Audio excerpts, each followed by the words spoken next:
ស្អាតឲ្យតែសង្វាតសាងអំពើល្អผู้ស្ដេចផែនដីមន្ត្រីអ្នកក្រធ្វើដោយស្មោះសរតាមព្រះឱវ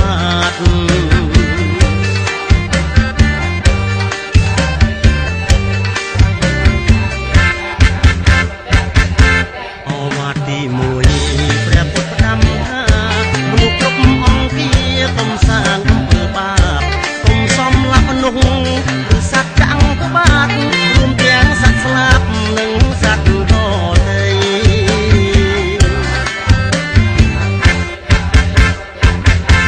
អវាទទីពីរព្រះពុទ្ធផ្ដាំថា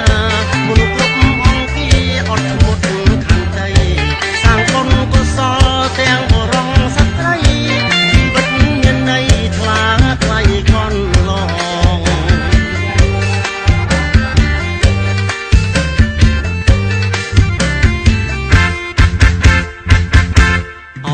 ទី3ព្រះពុទ្ធផ្ដាំថា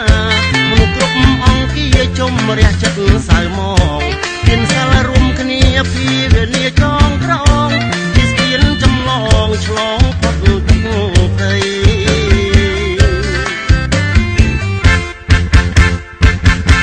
អវាទទាំង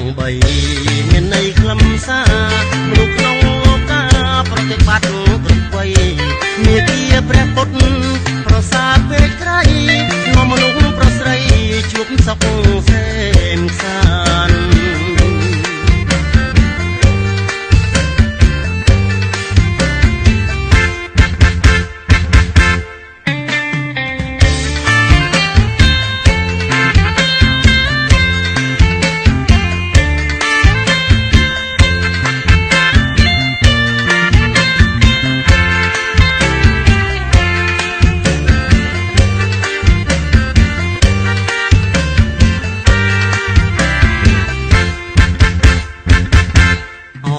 ទីមួយ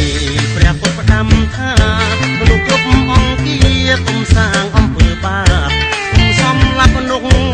ឬសត្វចាំងក្បាតរួមទាំងសត្វស្លាបនិងសត្វដទៃ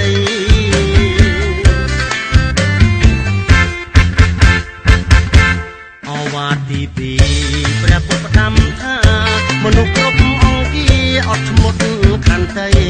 សាងបុណ្យកុសលទាំងបរមជីវិតមានន័យថ្លាថ្លៃកន្លង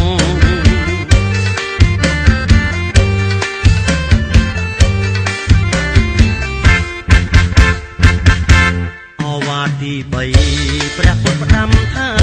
មនុស្សគ្រប់អង្គាជុំរះចិត្តសៅមកមានសិលរួមគ្នាភាវនាចងក្រងជាស្ពានចម្លងឆ្លងផុតទុក្ខភ័យ